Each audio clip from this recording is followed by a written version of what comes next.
गंगाराम एक छोटे से गांव धर्मपुर का रहने वाला था। उसके पास कुल मिलाकर आधा एकड़ जमीन थी, जिस पर वह हर साल धान या गेहूं उगाता। उसका परिवार 6 लोगों का था, बूढ़े माता पिता, पत्नी सीता और 2 छोटे बच्चे। कई बार बारिश समय पर नहीं होती तो उसकी फसल सूख जाती। कर्ज पर बीज खरीदने के बाद जब उपज न हो तो केवल नुकसान ही हाथ आता। गांव में न तो सिंचाई की व्यवस्था थी, न ही बिजली की।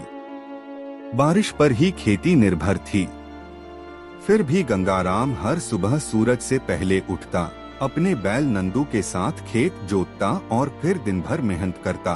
गंगाराम ने 3 साल पहले सहकारी बैंक से 20,000 रुपए का कर्ज लिया था। उस साल सूखा पड़ गया। अगले साल बेमौसम बारिश से फसल बर्बाद हो गई। बैंक के कर्मचारी जब वसूली के लिए आते तो वह झूठा मुस्कुराकर कहता, इस बार फसल अच्छी होगी साहब, अगली किस्त जरूर दूंगा। पर फसल तो फिर से धोखा दे गई। उसी समय गांव में एक एनजीओ आई, हरित प्रयास। उन्होंने किसानों को जैविक खेती, ड्रिप इरिगेशन और सहफसली प्रणाली की जानकारी दी।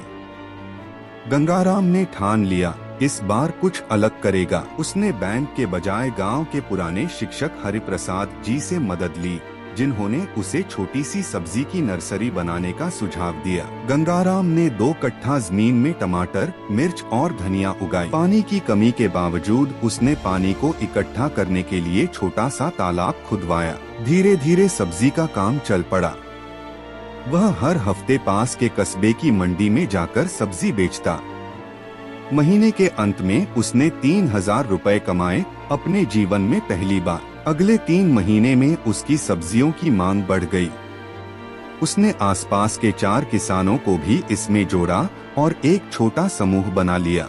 गंगाराम ने गांव में एक नया मॉडल खड़ा किया, कम पानी में ज्यादा उत्पादन। वह अब गांव के बच्चों को भी खेती के नए तरीके सिखाने लगा। बैंक ने उसकी कर्ज अदायगी में छूट दी क्योंकि उसने समय पर भुगतान शुरू कर दिया था।